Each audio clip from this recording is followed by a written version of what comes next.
Здравствуйте! В эфире Абхазского телевидения еженедельная программа «Суть дела». В прошедшие дни в республике обострилась криминогенная обстановка. Это и надругательство над ребенком, убийство девушки, взрывы и стрельба в центре города. Чтобы поговорить обо всем этом, мы сегодня пригласили в студию содиректора Центра гуманитарных программ Арду Иналыпа. Здравствуйте, рада вас видеть в нашей студии. Добрый день. В прошедшие дни внимание общества приковано к этим событиям, которые происходят в стране. Люди не успевают отойти от одного дерзкого преступления, как происходит другое. Вообще, что происходит? Ну, конечно, сложно сказать, что происходит.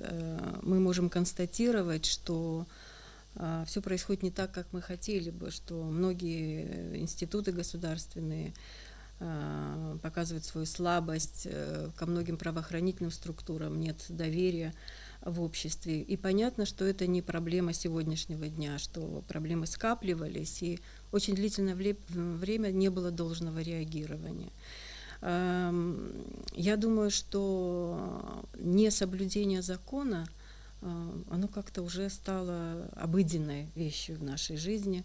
К сожалению, если мы возьмем вот такую общеизвестную проблему, как дорожно-транспортные происшествия, все мы знаем, да, что не всегда законно получаются права, не всегда законно действуют дорожные службы и так далее, но до конца вот как бы ни общество, ни власти не смогли эту ситуацию изменить.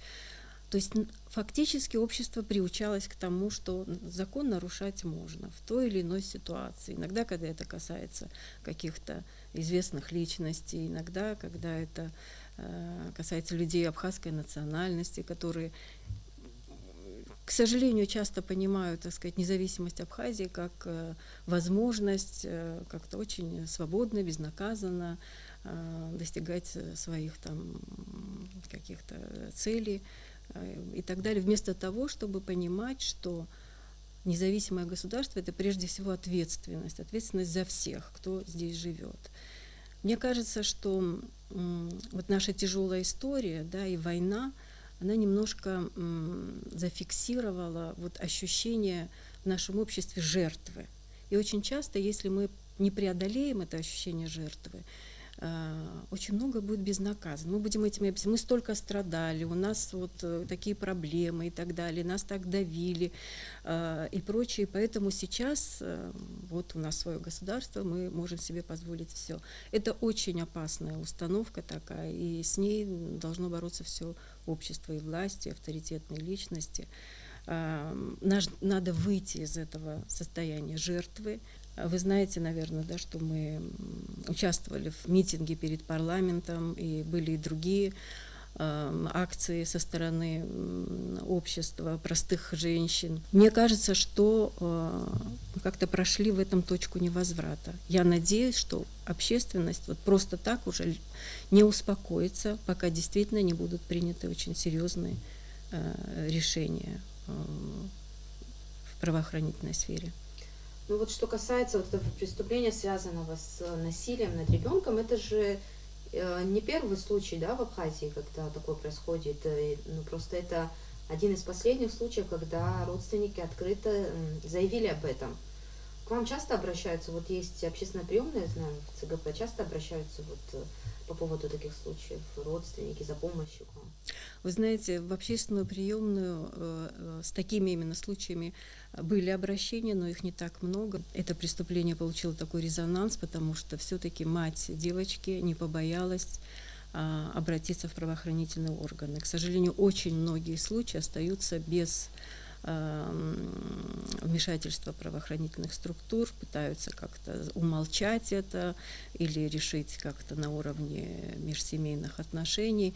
И мы не всегда понимаем и видим картину, которая существует. К сожалению, очень часто эти случаи насилия остаются безнаказанными. Трагедия пришла в семью Чкамазия, но и в семью обвиняемого тоже пришла трагедия, на мой взгляд. И то же самое можно сказать о других случаях. Большинство таких резонансных дел очень бурно обсуждаются в социальных сетях. Это такая своеобразная площадка. Были такие открытые призывы к физическому насилию. Вот мы выбрали вот несколько таких, можно сказать, самых пристойных высказываний, чтобы показать, какова реакция была общества на это преступление. Давайте посмотрим и обсудим вот эту тему реакции общества в соцсетях. За такие вещи не сажать, а стрелять надо. Только безалаберность родителей, которые не знают, где находятся их дети, приводит к подобным трагедиям. Расчленить надо того, кто это сделал. Безнравственность, как следствие вседозволенности. В общем-то, подавляющее большинство, конечно же, справедливо, крайне жестко судили это преступление, но многие говорили, призывали родственников решить это псуацас, как говорится. Имеет ли это вообще решение этой проблемы, этого преступления таким образом отношение к Апсуара, к которому мы сейчас к сожалению, последнее время, особенно последние 2 года, мы часто слышим вот такую мысль, что вот эти самосуды и преступления как бы на почве сохранения чести, они в контексте наших традиционных ценностей, Апсур и так далее. Я с этим совершенно не согласна. Я, к сожалению, вижу, что на наших глазах меняется вообще отношение к женщине в нашем обществе. Она всегда была в почете в абхазском обществе, и многие путешественники отмечали, что она достаточно свободной была и рядом с братьями могла участвовать даже там, вплоть до военных походов. Разрешалось, так сказать, ей быть наездницей, был специальный костюм и седла и так далее. Она участвовала в собраниях. То есть достаточно свободно участвовала женщина Абхазии в жизни, в общественной жизни. Сейчас чаще начинают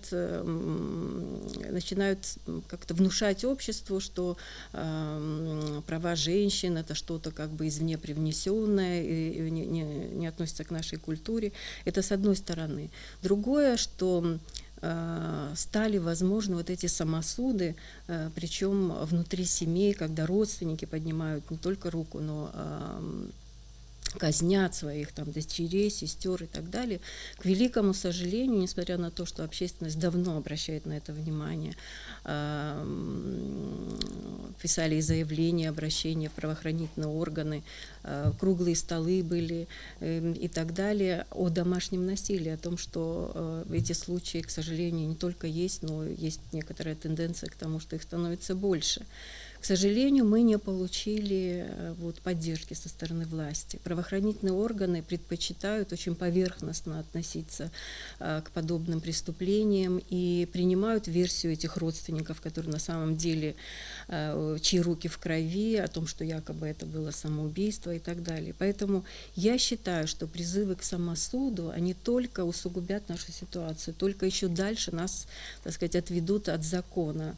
И еще меньше общество будет уважать законы и рассчитывать на то, что государство может обеспечить защиту всем людям. Если мы хотим, чтобы это было государство, ни в коем случае нельзя поддерживать эти призывы. Я понимаю эмоции, я понимаю возмущение людей, но если мы не будем укреплять правоохранительную систему, укреплять веру в суд, то мы не сможем построить нормальную жизнь нашего общества. Конечно, это зависит не только от настроения людей, но прежде всего это зависит от того, как сами представители правоохранительных органов и суда, насколько они квалифицированно ведут дело, насколько ответственно. Как вы вообще относитесь к тем призывам некоторой части общества к активным действиям, к самосуду? Вот это как-то может повлиять на дальнейший ход этих событий? Я считаю, что это незаконно, я считаю, что это по меньшей мере большая ошибка. Ни в коем случае нельзя поддерживать подобного рода призывы. Но, к сожалению, это признак недоверия к правоохранительным органам. То есть, если люди рассчитывают только на свои собственные действия, если они предполагают, что справедливость может восторжествовать только если человек оскорбленный, униженный сам вершит это правосудие, это, конечно, очень серьезный знак того, что в нашем государстве что-то не так. Если говорить о недоверии к правоохранительным органам, свидетельством этого является и обращение родственников семьи Джигамазия в парламент за помощью.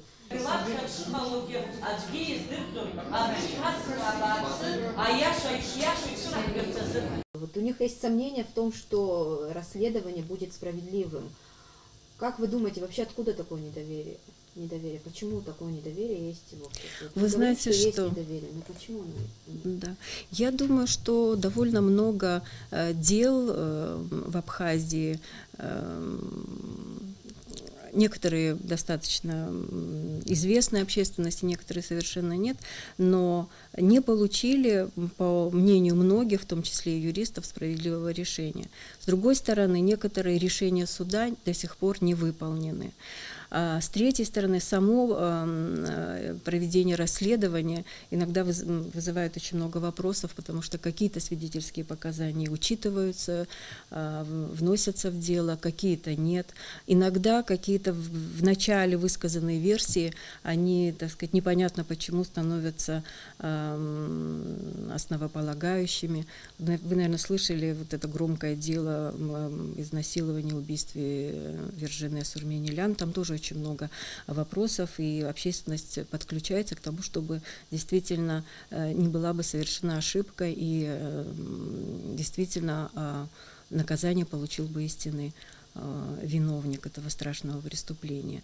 То есть, к сожалению, это, так сказать, информация от многих самих сотрудников правоохранительных органов и суда имеет место очень много незаконных действий в рамках самих этих структур. Сегодня говорим, у меня такое ощущение, что стало некоторой красной чертой, за которой общество уже не хочет мириться с существующим положением дел.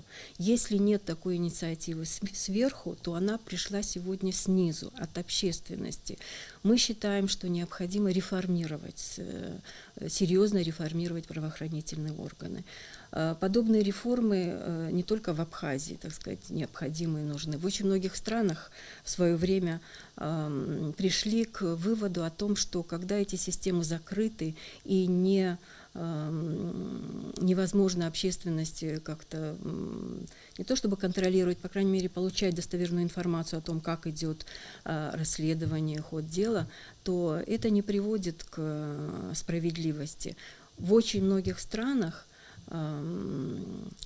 такой неотъемлемой частью правоохранительных органов стали общественные советы, которые имеют определенные полномочия. Они ни в коем случае не мешают следствию, но в какие-то моменты они выслушивают отчеты профессионалов, юристов, со своей стороны дают какие-то рекомендации, и это только улучшает качество расследования и повышает вероятность справедливого решения дел. Поэтому я думаю, и вот я знаю, что сейчас общественные организации подготовили такое обращение к властям Абхазии, в парламент, в правоохранительные органы, о том, что в срочном порядке был бы решен этот вопрос о введении общественных советов и при прокуратуре, и при Министерстве внутренних дел.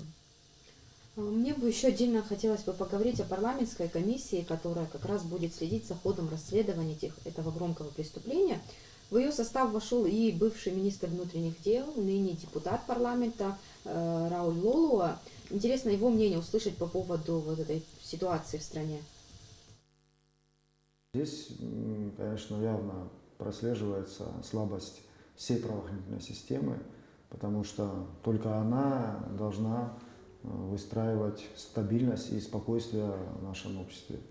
Говорить, почему это произошло, здесь, наверное, надо все-таки возвращаться не к месячной давности, не годовалой давности, а и назад откатываться. На мой взгляд, недостаточно все-таки внимания было уделено последние годы вообще самой системе правоохранителя.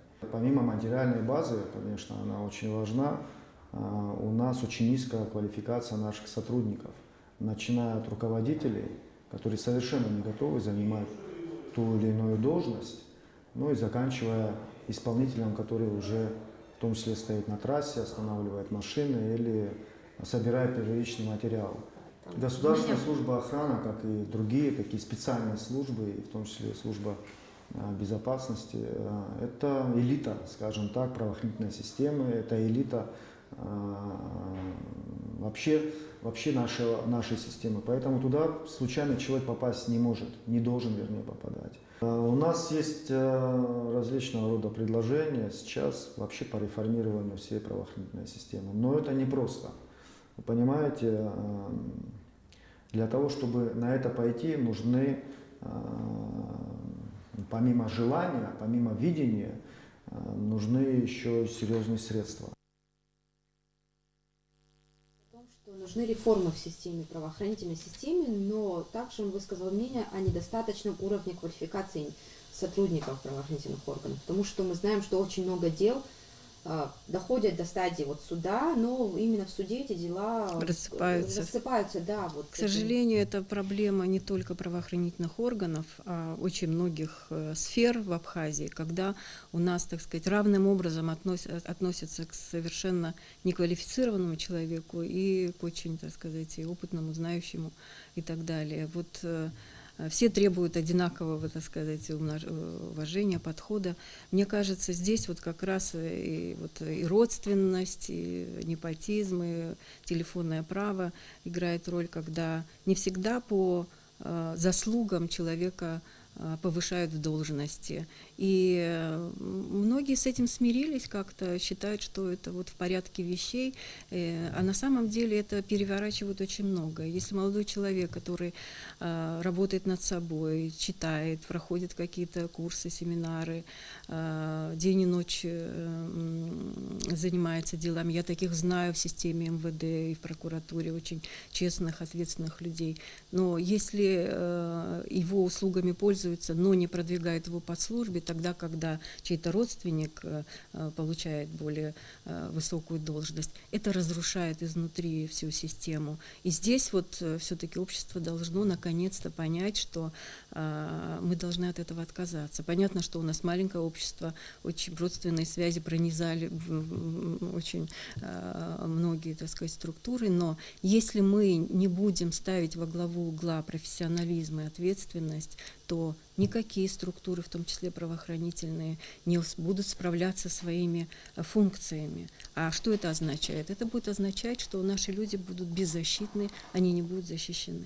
После того, как вот общество взбудоражили вот эти вот события за последнюю неделю, люди стали говорить о том, что, скорее всего, возможно, это связано как-то с созданием ВКЦ. Ну, я, конечно, не знаю, это действительно чьи-то опасения. Конечно, абхазская правоохранительная система нуждается в консультациях, в привлечении экспертов из России, квалифицированных, опытных и так далее. Но мне кажется, если мы сами внутри не преодолеем свои собственные ошибки и слабости, да, укрепляя наши собственные структуры собственными силами, да, а будем надеяться на то, что кто-то будет приезжать и какая-то структура будет решать за нас эти вопросы, ничего не получится. Надо продумать такую систему, чтобы вот эта помощь из России, за которую мы очень благодарны, экспертная, квалифицированная, и вот лабораторная и так далее, криминалистическая, чтобы она включалась в наши собственные структуры, была бы запрашиваема и так далее. Пока мы свои собственные ошибки, слабости не преодолеем сами, ничего не получится, никакие структуры извне нам не помогут.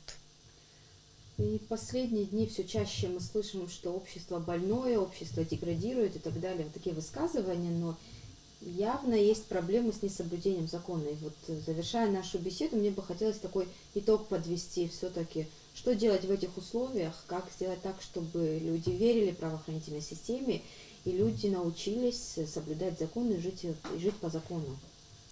Вы знаете, вот так же, как жидкость, чтобы превратиться в кристалл ледяной, сначала какие-то молекулы должны в маленькие кристаллики превращаться. Невозможно сразу все изменить. Поэтому, мне кажется, здесь запрос общества есть на профессиональные, честные правоохранительные органы. Но здесь нужна наша настойчивость, последовательность и никакой толерантности к несоблюдению закона даже в мелочах. То есть здесь необходимо, чтобы мы понимали, что если маленькая вот эта молекула, да, вот какое-то нарушение с тем же ДТП и так далее, если мы будем закрывать глаза на незаконные действия даже в мелочах, это неизбежно приведет и к большим нарушениям закона, и к абсолютному недоверию к правоохранительной системе.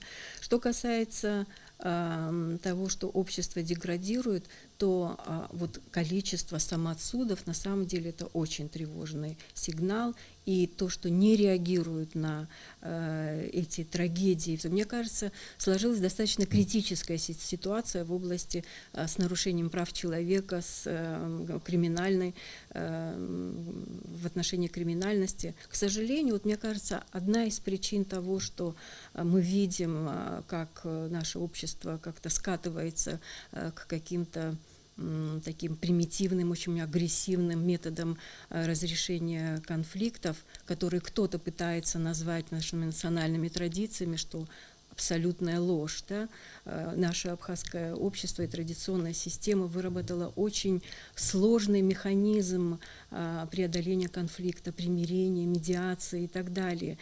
К сожалению, часто пытаются при слабости правоохранительной системы мы как-то смирились с тем, что криминальные понятия стали все большую роль играть в нашем обществе. И вот сейчас я вижу некоторые попытки придать вот этим криминальным понятиям смысл национальных традиций. Очень важно, чтобы голос наших авторитетных людей, представителей тех же уважаемых правоохранительных органов, уважаемые представители правоохранительных органов, представители власти, вновь избранного парламента, чтобы они не молчали, чтобы они не ждали, когда женщины будут приходить и требовать от них ответа.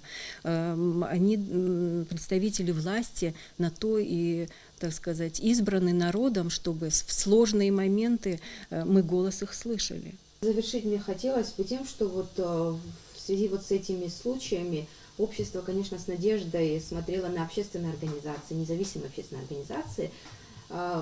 Сейчас, конечно, эти проблемы обсуждаются, они на слуху, проходят какие-то встречи. Общественные организации будут дальше следить за ходом этих расследований? Мы не готовимся к тому, что удовлетворимся каким-то заявлением, каким-то круглым столом или обсуждением.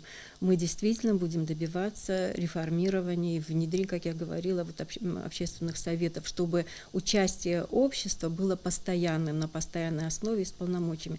То, что сейчас создана комиссия, это как бы такой временный институт, который в отсутствии соответствующих законов как бы берет на себя функции такого института, в который включена общественность. Но это должно быть законодательно закреплено, и мы сделаем все, чтобы эта идея, конечно, выработанная, отработанная с учетом опыта других стран, выслушав мнение наших опытных юристов, конечно, мы должны вот создать в Абхазии такую систему, чтобы криминал и вот эти жуткие преступления, они бы не разрушили то, что с такой огромной ценой было достигнуто во время войны, во время сложных лет выживания после войны. Но мы на самом деле сейчас на грани потери нашей государственности. Если, вы сами сказали, мы практически каждый день слышим о каких-то серьезных преступлениях. Это, конечно, не показатель очень тревожный, очень беспокоящий нас, говорящий о том, что мы стоим у очень опасной черты и что необходимы очень серьезные меры, которые в долгосрочном плане, не краткосрочные успокоить общественных сегодня, именно в долгосрочном плане изменить ситуацию. Прежде всего, это, конечно, реформирование правоохранительных органов и включенность в них общественности. Спасибо большое. Я бы хотела этим завершить нашу беседу. Спасибо, что нашли время прийти к нам. Спасибо за приглашение. До свидания. А нашим телезрителям я напоминаю, что у нас в гостях была содиректор Центра гуманитарных программ Арда Иналов. Поговорили мы о громких преступлениях, которые взбудоражили общество последние дни. Я прощаюсь с вами до следующей недели.